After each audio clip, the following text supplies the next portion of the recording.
All right, stick with me here on this one. I I kind of just got my mind blown, and I'm still processing it. Like I get it, and ultimately the question that I'm at right now is like, what's the belief system that I'm holding on to right now, where I believe that I'm choosing time over the now. So now stick with me. This is the book. I was reading this. It's talking about being in the now. Time only exists in your mind. And the mind, like I say, often likes to tell stories and perpetuate the storylines mentally, physically, and emotionally of the past and the future. The past is, memories, and the future is what's the possibilities to come. And so emotionally, that's like anxiety and fear and trying to control the future. And then the past is usually sadness and memories and trying to rewrite the past, which you can only do through the now. You can't control what it comes into the future, but you can rewrite your storylines. That's kind of what transmuting is. But anyway, you experience this type of time, psychological time, anticipating the future or remembering something in the past. Anticipating, remembering creates time from the mind. And it also creates a lot of pain and stress. It's unnecessary. The most fruitful thing to do is to not remember or wait. It is to observe, experience, and create in the now. Observing, experiencing, creating in the now is timeless. It is the true nature of the universe. Everything happens now. You remember your past now. You dream your future now. You learn from the past now. And he kind of reiterates the point that everything is happening in the now. There is nothing that you can do in any other moment except now. Try it. Do something yesterday or tomorrow, right now. It's impossible. You can only be and do in the now. Do now. Do in the now. It is all now. Even tomorrow is happening now. Now is now. You see how eternity works. It's inescapable.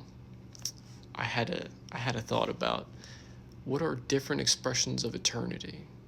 It's all in oneness and source, but I'm sure there are different expressions of infinity. And in a sense, we are different expressions of infinity internalness. But I was thinking more macro, of like time being an expression of it. Anyway, you try to escape the now in your mind. It's futile and painful. It is like trying to not be where it all is. And this is interesting. This is where I was like, this is so true. And not only that, when you are trying to not be where it all is, you are not being where yourself is. You are not being yourself. To perpetuate the belief of time, of the past and the future. But it goes back to what I said in the beginning. Why? Because it's a group conscious normalized thing. Like, what's the value of ultimately not being yourself and not being where it all is? Because you're resisting the yourself, but also the system of all that is. That is all in the now. All that is possible to experience, create, and observe, right? Is that what he said? Observe, experiencing, yeah, and creating. To not be where it all is.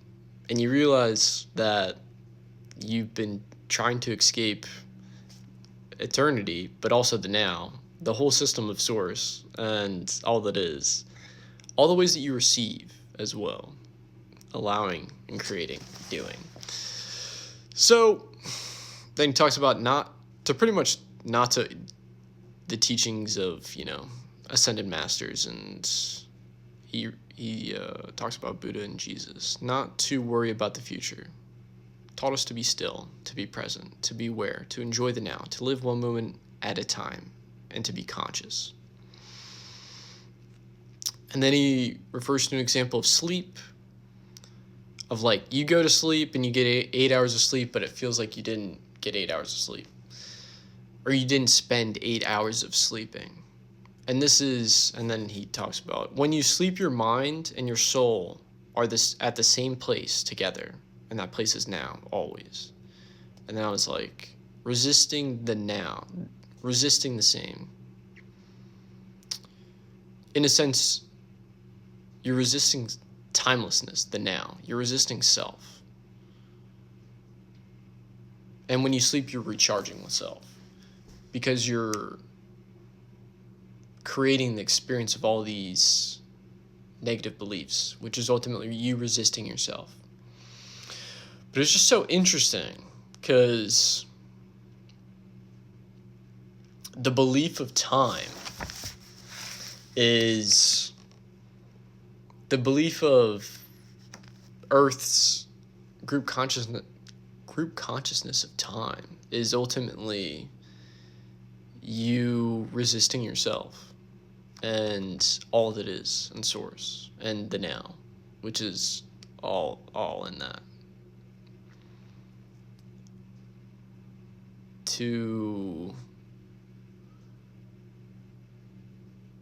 I'm missing that like part right there of just like the past and the future, to keep on perpetuating the illusions and cycles of the past and the now that you still hold on to, the wounds and the negative beliefs, like the ways how you're trying to control how things, like in a sense you're trying to control the system of all that is by holding on to specific parts, memories, and pieces of the future, of the past, of how you want things to go. And that's why detachment and surrender is so important. And then transmuting the past of different storylines of you denying yourself in different ways. But what's so interesting about this is time is like such a macro perspective that also weaves into small pieces, which happens with a lot of things. Yeah, I'm still processing this. So I think it's just wild that we've normalized the denial of self and the system of all that is, that where everything is, right? It's like trying to not be where it all is. And we've normalized that as a group consciousness in society.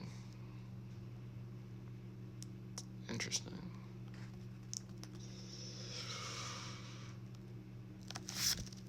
Dude. I guess in a sense, after I stop recording, it's the ego holding on to its illusions, kind of what I refer to with all the different wounds. And instead of embracing the moreness, the beingness, the self, it's normalized the wounds, the illusions that have been perpetuated through lifetimes to be healed, to remember. And that's part of the contrast of Earth, right?